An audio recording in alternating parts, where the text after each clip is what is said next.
on down the hill. Looks like Ruben is in the lead, and here comes Al. That was a bad idea.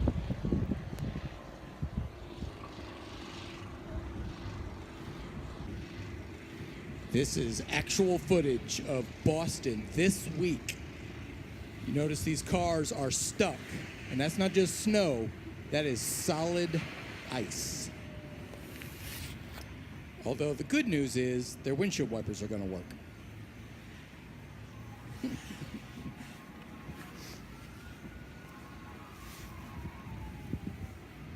Anybody ever feel stuck like this before? Yeah? This season, it's really easy for us to feel stuck, right? This time of year, it's really easy, whether it's stuck in the snow or stuck in the cold. Maybe some of you feel stuck in holiday debt from overspending and overindulging. Perhaps some of you are stuck in this cycle of poor health. You know, I've talked to so many of you who said, thanks for giving me your cold, Dave. Really appreciate that, right? And it's just this cough and this cold and this sneeze and snot and all of that. You feel stuck in this cycle. Some of us feel stuck inside because it's just too cold to go anywhere. It's too cold to get out and do anything. And I know a lot of us suffer from the seasonal affective disorder, you know what I mean? When it's gray outside, the snow's gray, the clouds are gray, the street's gray, the sky's gray, and we feel gray inside. We feel stuck. It's even possible to get stuck in your faith. And so we here at Shiloh, we recognize that this is a season where many of us feel stuck. And so we wanted to come alongside of you and see if there's a way we can help you try to get unstuck. I know I feel stuck from time to time, and I need some help. And so there's a couple of ways we want to try to help you get unstuck. The first thing we thought of was, just like if your car gets stuck in the snow, it's so much easier to get unstuck if there's 5 or 6 other people helping you move in the right direction, pushing the car together, right? And so we've created a bunch of events, couple of events, one each month, for us to just gather together. It's not no preaching or anything like that. It's just an opportunity to come together in relationships, to get to know each other. I know I hear from you guys all the time. We don't know all the people at the 9:30 service or at our Price Hill campus. Some of you even say, I don't know the people sitting around me. All I do is stare at the back of their head for an hour, and then they go home. So we've created some opportunities for us to build relationships together and for you to invite your friends and neighbors. The first one's going to be a euchre night. Anybody play euchre? Anybody here? Euchre? Oh, I see a big hand in the back. Some of you, the rest of you will learn. This is a free event. Bring your favorite dessert. It's going to be on Friday, January 26th, right after the community dinner. So if you're looking for dinner that night, come to the community dinner, or serve, even better, at the community dinner. And then stay for the euchre night. You don't have to be an expert. We'll kind of teach you. You don't even have to play euchre. Just come and eat everybody else's desserts while they're playing cards. That's my plan, right?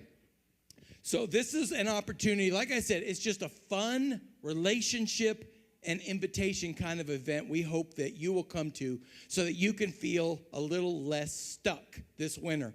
The next opportunity we're going to have, we're calling it Cookies and Canvas. And this is an opportunity we're going to bring in some artists to teach us how to paint. We will provide all of the materials that you need. It's just $20. We will need an RSVP so we know how much materials to have.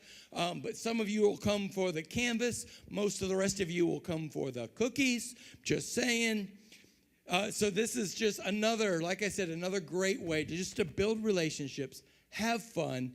Invite that neighbor who may not want to come on a Sunday morning, but if you say cookies and painting, maybe that's their thing. Or if you say euchre, maybe that's their thing. And you can invite them to meet some of the amazing people of Shiloh.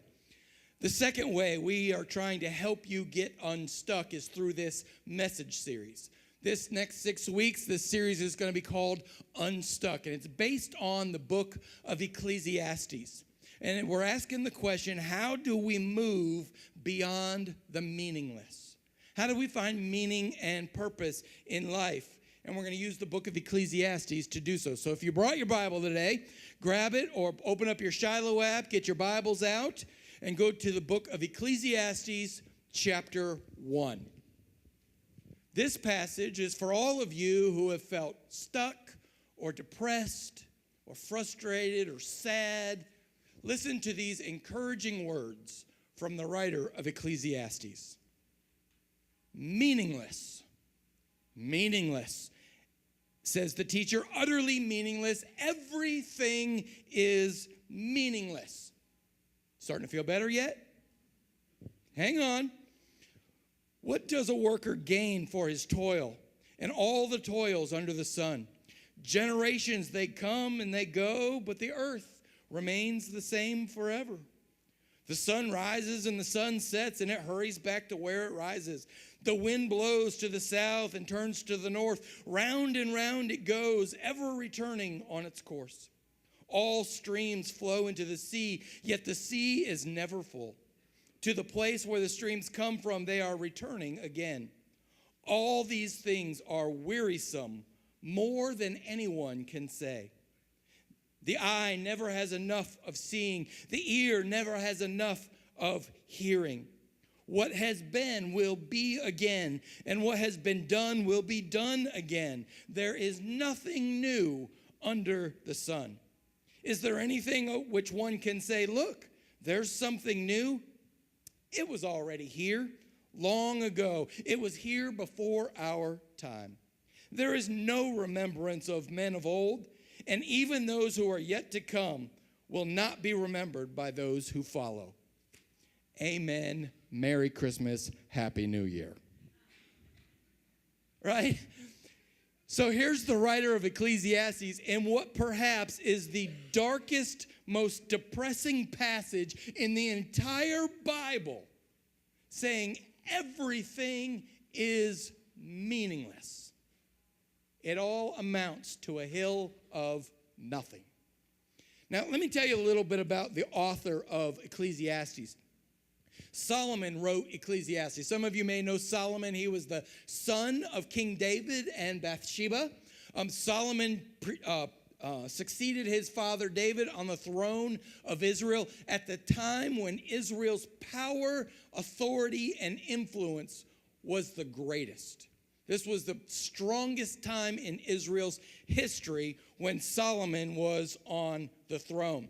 It is estimated that Solomon is one of the top 5 wealthiest people to ever walk this planet. So sultans of Dubai, Bill Gates, all of these guys, Solomon, one of the top 5 wealthiest people ever to walk the planet. The Bible tells us that Solomon had 700 wives and 300 girlfriends or concubines. And so he was doing all right in the relationship department. And it said that he was the wisest person to ever walk the earth because of the gift of wisdom that God gave to him. So here's Solomon, the most powerful and influential person on the planet, the wealthiest person on the planet, doing pretty well in the relationship department, and wisdom and knowledge beyond anyone around him. And yet Solomon is so depressed that the very first words he writes in the book of Ecclesiastes are meaningless. Meaningless. It's all meaningless. I know that most of us here in the room are like, give me half of what Solomon had, and I'll show you a happy person, right? You know, but what Solomon did was he took a look at everything he had, all that he had gained, and all that he had done, and said it's nothing. It's meaningless. Now, the Bible gives us an interesting picture into Solomon's life. Solomon wrote 3 books of the Old Testament. They're all right there in the same spot. He wrote Song of Psalms, he wrote Proverbs, and he wrote Ecclesiastes. And he wrote them each in different times in his life. So when Solomon was a young man, a young king, everything was going his way, all things were well, he's getting married and having all this great time, he wrote the book of Song of Songs, Song of Solomon, which is, if you read it in the original language, a hot and steamy kind of love story. It was so graphic, as a matter of fact, that young Jewish boys weren't allowed to read the Song of Solomon until they reached a certain age because it was so explicit. certainly rated R. So in his youth, Solomon was all focused on the heart and all focused on love, and so that's what he wrote about. In his middle ages, as a middle-aged person, gained some wisdom and had some life experience behind him, that's when Solomon wrote the book of Proverbs. And Proverbs is this book of wise sayings for your life. If you just follow the book of Proverbs, you will be happy, healthy, and wealthy, was kind of his mantra. And he wrote the book of Proverbs to his son, saying, son, here is how wise people live their lives. And there's all kinds of wisdom involved in Proverbs. So as Solomon got older, his passion moved from his heart to his head. By the time he wrote the book of Ecclesiastes, Solomon is an old man. He's lived his life. He's preparing to meet his maker, and he steps back and he looks at all that he has and all that he has done, all the wealth he's accumulated, all the wives that he's married, all the countries that he's conquered, everything that he's done. And he looks and he says, what's it all about? What's it all for? I can't take it with me. What's it going to gain me? What does it profit me? And he comes to the conclusion, at least at the beginning of this book, that everything he has and all that he's done is meaningless. Here's Solomon who says, I've had it all, I've seen it all, I've done it all, and none of it matters. Can you say, talk about a guy who was stuck? Right? That's the epitome of stuck. Stuck in depression, stuck in meaninglessness, stuck in a lack of purpose in his life. Solomon describes the world around him in chapter 1 in vivid detail. And he describes the world like this never-ending machine that just goes and goes and goes. And no matter what you do, you can't stop it, you can't change it, you can't displace it. And if you're not careful, it will run you over and destroy you. Listen to how he describes it. In verse 4, he says, generations come and go, but the earth remains forever. In other words, people are meaningless. The relationships I've had, it's meaningless. It's all going to go away. Verse 5 says, the sun rises and sets and hurries back to where it rose again. In other words, our days, the time that we have on this planet, meaningless. Nobody's going to remember it. Verse 6, the wind blows to the south and turns to the north. Round and round it goes, ever returning to its course. In other words, no matter what you do, your actions, your movement, meaningless. No purpose. It's not going to matter in 100 years. Verse 7, all the streams flow into the sea, yet the sea is never full. To the place where the streams come from, they return again. In other words, life itself is meaningless. God bless you. Thanks for coming to Shiloh. Hope you have a great week. No, I promise I won't leave you there. I promise I won't leave you there. The rest of the book of Ecclesiastes is Solomon's attempt to find meaning and purpose in the life that God has given you. 11 chapters, Solomon wrestles with all of his life, and we're going to join him on his journey over the next several weeks. But before you sink into this deep kind of depression like Solomon did, I want to give you the answer that he comes up to with in the end. I want to give you the end of the story. Spoiler alert. Flip over with me to chapter 12, verse 13 and 14. Chapter 12, the last two verses in the book of Ecclesiastes. Here's what Solomon says. Now that all has been heard, here is the conclusion of the matter. Honor God and keep his commandments. For this is the duty of all humankind. For God will bring every deed into judgment, including everything hidden, whether it is good or whether it is evil. Now, so here's the answer Solomon came up with. Honor God and keep his commands. Love God and do what God says. At the end of the day, that's where you find meaning and purpose in life. I wrestled this week with, okay, that's great, but what does that really look like? What does that really mean to me? And the phrase that kept coming back to me was this, that what Solomon learned was that meaning and purpose in life comes when you're able to focus on the why, not on the what and the when. Let me say that again.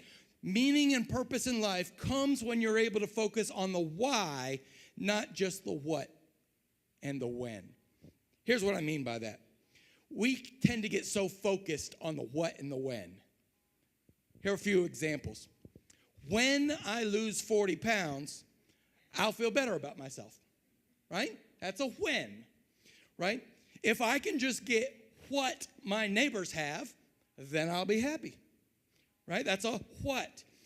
When I achieve some predetermined level of financial status, then I will feel safe and secure. That's a when.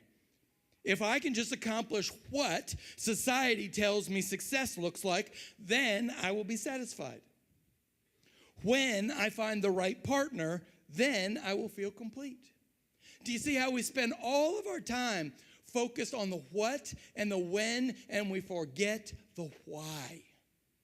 We forget what the most important part, the why. What Solomon learned was that it's the why that gives meaning and purpose to our what and our when.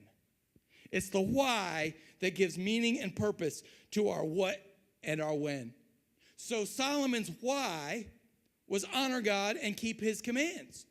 So here's the good news. What Solomon isn't saying is that your what and your when are always meaningless and useless, that you should sell all you have, go live in a tent in the middle of the desert because none of it matters. That's not what Solomon is saying. What Solomon is saying is that apart from God, all of your what and all of your when are meaningless, but with God, everything you have, your what and your when, become filled with meaning and purpose. So what gives our money meaning? When we use it to honor God and keep his commands. What gives our career meaning? It's when we use it to honor God and keep his commands. What gives our relationships meaning? When we use our relationships to honor God and keep his commands. What gives our knowledge meaning? When we use it to honor God and keep his commands. What gives our life meaning? Say it with me. When we use it to honor God and keep his commands. All of a sudden, everything we have gets meaning and purpose when we honor the why behind it. If God is our why, then our what and our when have true meaning. There was a time in my life when I felt a whole lot like Solomon. A whole lot like Solomon felt here in chapter 1. Lost, depressed, looking for meaning and significance in my life. And so my what became the church.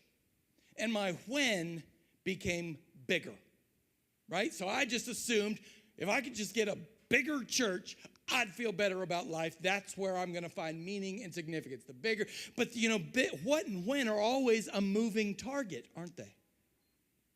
And so the bigger it got, the more I needed. And I completely forgot the why behind the what and the when. And I got lost chasing after things that were meaningless and forgetting about the why behind them. I'm so thankful today that I had some people in my life who loved me enough to call me to accountability and say, Dave, you've forgotten your why. You're out of balance. You're unhealthy. You need to take some time to rediscover your why. And so I did. I stepped out of the church. I stopped preaching. I stopped teaching. I didn't stop going to church. As a matter of fact, during those 4 months, I went to about 12 different churches. It was an amazing experience for me to experience the love of God in so many different contexts. But during that time, my intention was to rediscover my why behind the what and the when. The other thing I needed was a paycheck. Not being independently wealthy led to me looking for some employment during those times. So I had a friend who worked for an irrigation company, a sprinkler company. And so he said, hey, we got kind of a day laborer job. You ever heard those people like corporate executives say, you know, I wish I could just quit my job and go dig ditches? I literally did that. That was literally what I did. I literally dug ditches. And for several months, I just did this, looking for my why. One day in late November, I was digging a ditch, standing about knee-high in cold, wet mud. And you know how when you dig mud, it just like doubles. Every time you pull out a shovel full of mud, like 2 more fall in, right? So I'm in here digging this mud. I'm freezing cold. It's raining, sleeting, and snowing all at the same time. I can't feel my fingers. I can't feel my toes. And I'm miserable. I'm frustrated. And I'm thinking, why? Why am I doing this? What is my why behind this? Because here's what I discovered, and here's what I thought. I said, all right, let's say for the rest of my life, I give my life, all my energy, my talent, my time, talent, my treasures to digging these ditches. What do I profit? What's the best possible outcome? You know what the best possible outcome for me was? Grass would grow. I mean, really, if what you're doing is fixing sprinklers so that grass will grow, that's the best possible outcome. And I'm standing here freezing in this ditch thinking, oh my gosh, what am I doing? Why am I here? Because the best thing I could ever hope for is that grass will grow. And in that moment, God spoke to me and reminded me of my why. God brought to my mind the verse Isaiah 40, verse 8. And the verse says this, the grass withers and the flowers fall, but the word of our God endures forever. In other words, Dave, digging ditches to grow grass, pretty meaningless. But the word of the Lord remains forever.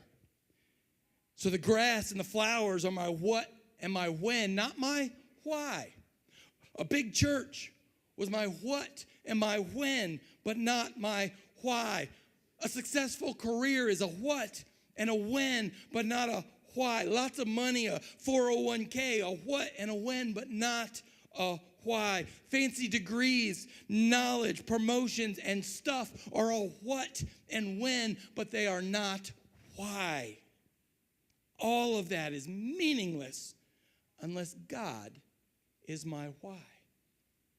And you know what else I discovered? This is the coolest part.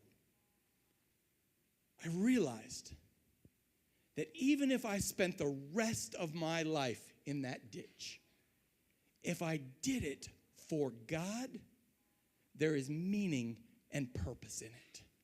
That I don't have to be on a stage or in front of lights or anything like that to find meaning and purpose, but that any little thing I do for God brings meaning and purpose in life, even if I'm digging ditches. It's God who gives everything we do meaning. This is why the Bible tells us in everything, do it as if you're doing it for God. And when we use what we have, what God has given us for God, we discover our true meaning and purpose.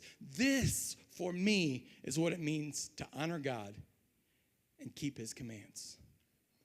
My prayer for you this year, as we step into 2018, is that this will not be a meaningless year for you, but this year will be full of meaning.